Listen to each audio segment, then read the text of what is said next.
Nago. Before I start, I wanted to take an opportunity to acknowledge that today, May 5th, is Red Dress Day, where Canadians and our Indigenous partners acknowledge, honour and learn about the epidemic of missing and murdered Indigenous women and girls in Canada. I'd like to thank the advocates from coast to coast for their advocacy and teaching on this matter, especially the member from Winnipeg Centre for her efforts in bringing the issue into the public consciousness and into this chamber. Mr. Speaker, I am happy to rise today to speak to the Bloc Québécois motion condemning the United States' unfair, unjustifiable tariffs on Canada and, as the motion states, Quebec. I will lead off with one comment. While I was fairly certain that this motion, tabled the Friday prior to the government's announcement yesterday, would be a cast-off, as I suspect the only questions and speeches we will hear from the government is how the $1.5 billion announced yesterday is going to magically fix billions of dollars in lost tariffs. I am happy to any opportunity to speak to the broader issue of the source of this malaise. Tariffs, Mr. Speaker. Yes, they did announce something.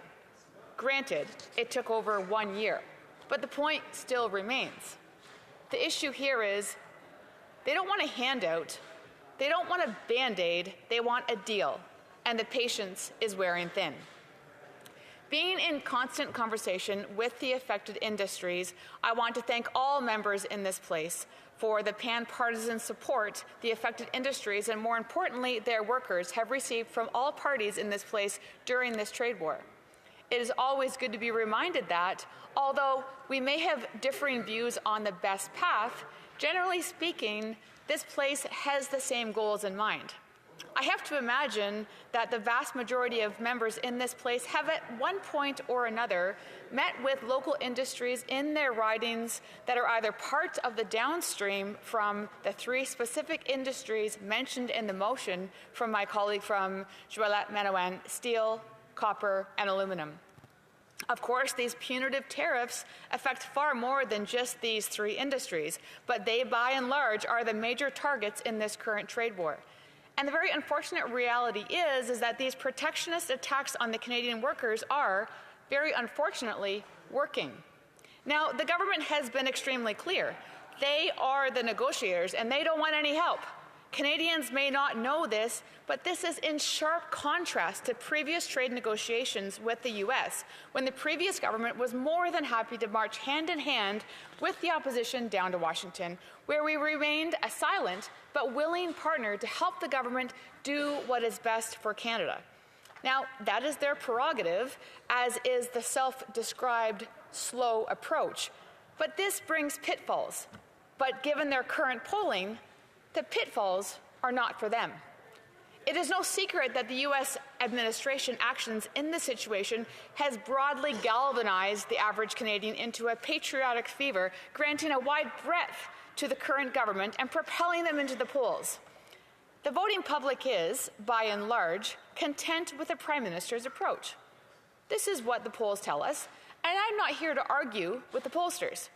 But I am here to talk to you about the element that is never brought up in the various community Facebook groups or coffee tables of the nation, the unseen, unspoken victims of this approach. According to Statistics Canada, iron and steel mills and ferroalloy manufacturing, down 19.1%, recorded its steepest decline since April 2020, coinciding with lower exports of steel products, as the U.S. tariffs on Canadian steel imports doubled to 50% at the beginning of June. To reiterate, the last time steel took this big of a hit globally, trade shut down. The economic equivalent of the current U.S. tariffs on Canadian industry is a once-in-a-century global pandemic that brought global trade to its knees. This is the economic reality of Canadian trade. Pre-tariff, 80% of the exports went to the United States. Nearly $1 trillion in trade annually flowed across our borders. Hundreds of thousands of Canadians were one way or another employed in the industry affected by trade between two of the longest and strongest allies the world has ever seen. The Prime Minister did not start this trade war. His predecessor did not start this trade war, but he can end it. Every day this trade war drags on, it costs Canadian jobs and hammers our economy.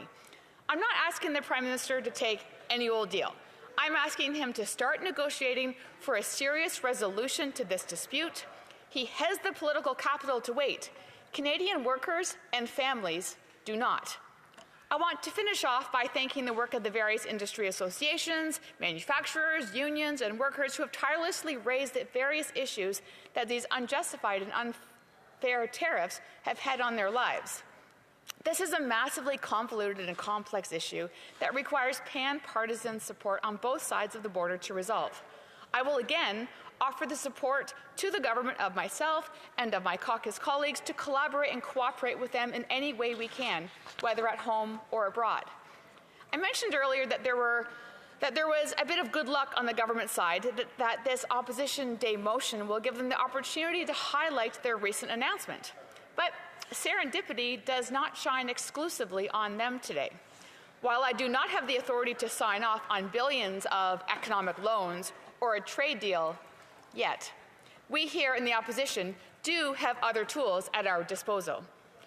To deflect from their failing trade talks, the government often touts the philosophy of controlling what we can at home. So I took that to heart. Far too many of these industry-critical organizations have told me that they feel left out and ignored by the government. They do not know what is going on in DC or in Ottawa, and resort to rumors and speculation to field some sense of understanding. To be clear, this is not only coming from a mom-and-pop shop in Bancroft, this is also coming from national and international industry associations headquartered in Ottawa, Toronto, Montreal, New York, Washington, and this is a sin being committed by administrations on both sides of the border. As a result, next month, in conjunction with my colleagues from La Belle Nation de Quebec, I'm joining part of a series of roundtables in numerous Quebec cities and towns that are directly affected by the tariffs on steel, aluminum, copper, and softwood lumber. It is my responsibility, and I'm humbled to be invited to visit with Quebecois workers and industry leaders up and down the St. Lawrence River from major urban centers to humble regional industrial hubs to talk to affected workers, en français, of the very real effects the U.S. tariffs have on Canadian strategic resources. I want to finish on one final comment. Frustrations on both sides of the border are extremely clear, whether with our own administration or each other. I share many of them, but we must remember that the relationship between Canada and the United States is forged in fire, bounded by blood. It is among, if not the single strongest relationship between any two nations in the world today. To close, I want to selectively re-enter into the Hansards, something that was spoken in this very place 68 years ago by President Dwight D. Eisenhower when he addressed Parliament. Change is the law of life and of relations between nations. When two great people such as ours, energetic and optimistic, live side by side in all the diversity that freedom offers, change is rapid and brings in it wake problems, sometimes frictions. By mutual respect, understanding, and with goodwill, we can find acceptable solutions to any problem which exist or may arise between us. There must never be a final word between friends. Thank you, Mr. Speaker. Question et commentaire, l'honorable député de Lac-Saint-Jean. Merci, Monsieur le Président. Je veux remercier ma collègue que j'apprécie d'ailleurs. On siège sur le même comité des affaires étrangères pour son discours. Maintenant, je m'explique quand même un peu mal la position du Parti conservateur face à la motion qui est soumise aujourd'hui. Comme nous, le Parti conservateur constate très clairement l'incapacité de ce gouvernement-là à valider sa promesse qu'il a faite il y a un an de régler la crise tarifaire. Elle s'est d'ailleurs amplifiée depuis ce temps-là. Et la réponse que les conservateurs donnent à notre motion, c'est de dire on n'est pas pour les mesures temporaires qui sont proposées par le Bloc parce que la seule réponse à tout ça, c'est d'avoir une entente avec les Américains. Mais ce gouvernement-là a démontré dans la dernière année qu'il est incapable d'y arriver. Donc, est-ce qu'on ne devrait pas aller de l'avant avec les mesures que le Bloc propose pour, du moins d'ici à ce qu'il y ait une entente, au moins protéger nos emplois, nos travailleurs et nos industries? Et je pense que le Parti conservateur a une occasion de l'approuver présentement. The Honourable Member for Hastings, Lennox and Addington, Tyendinaga. Thank you, Mr. Speaker. from my perspective, we must put politics aside and do what is in the best interest of all Canadians. We have to recognize that we can't do this alone. Without the U.S., we have to recognize that we will not replace 75% of trade only with diversification. So there's a lot of work to be done, but the urgency by the government on this is lacking, and patience is wearing thin. Questions and comments, questions et commentaires. The Chief Government Whip. Thank you very much, Mr. Speaker, and I want to thank my colleague and neighbour for her words today. The only problem with Eisenhower's comments is that they rely on rational actors who have the same interests in mind, and I would suggest that perhaps the interests are not aligned like they may have been at that time when he said those words here. But my question is about, in lieu of the fact that trade is suffering and that we need to look for other opportunities, there's a great opportunity that comes between our ridings and all of our neighboring ridings, and that's the new Alto project that will actually help with a lot of building, with people working, with steel, with aggregate that's required to make these. Aren't these the nation-building projects that we should be focusing on right now? Doesn't she believe that that would be tremendous for our region of the country? The Honourable for Hastings, Lennox and Addington, Tyendinaga. Well, thank you for a loft-ball question from the government. Alto cannot proceed. I'm dead fast against it. $90 billion is just a fraction of the cost that it's looking at. Individuals, businesses, farming communities across our riding of Hastings, Lennox, Addington, and Tyendinaga are being threatened with loss of income. Their homes are being uprooted. This is a situation across the board. Expropriation is worrisome, and the idea that Alto is going to be the grand fix when a situation across our country is in dire need, this is a tough, strange question from the government. Questions and comments, questions et commentaires. The Honourable Member for Algonquin, Renfrew, Pembroke. Yes, Mr. Speaker, and notwithstanding the fact that far more common sense alternative to using up steel in Canada would be to have Via Rail acquire its own dedicated line. But the Prime Minister, his rupture, which he wants to be permanent with the United States, has come with his suggestion that we do more business with Europe. Could the member explain to me how much steel Europe and our new strategic partner, China, may take from us instead? Honourable Member for Hastings, Lennox and Addington, Tyendinaga.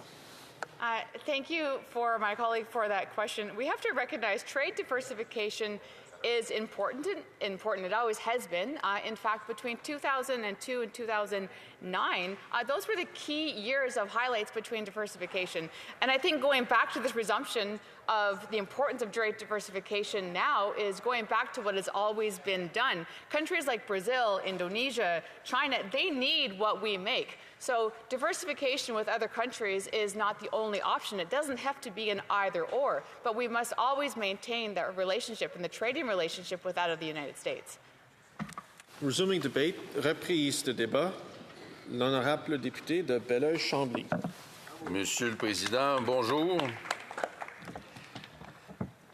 Il y a 18 mois, Donald Trump était élu président des États-Unis. Il est entré en poste en janvier 2025, à peu près à la même période où le premier ministre actuel se présentait un peu comme un sauveur de l'économie canadienne, des Canadiennes et des Canadiens. Il y a à peu près 13 mois, il devient ce sauveur en ayant dit « pas de crise, pas de son propre nom », je n'ai pas le droit de le nommer. Et c'est le même président des États-Unis qui est présentement en poste. Et je ne veux pas en faire le reproche ni au gouvernement ni au premier ministre, mais on est obligé de constater que l'ensemble des gestes posés n'ont pas connu le succès escompté, tant et si bien que la situation se détériore de jour en jour. Le premier ministre choisit de se tourner d'abord et avant tout, sinon presque exclusivement, vers la diversification. La diversification des marchés est une vertu que nous soutenons et qui faisait partie des propositions du Bloc québécois avant même que l'actuel premier ministre ne soit candidat à la succession de Justin Trudeau. Mais nous étions conscients que ça allait être long, que la géographie est dangereusement têtue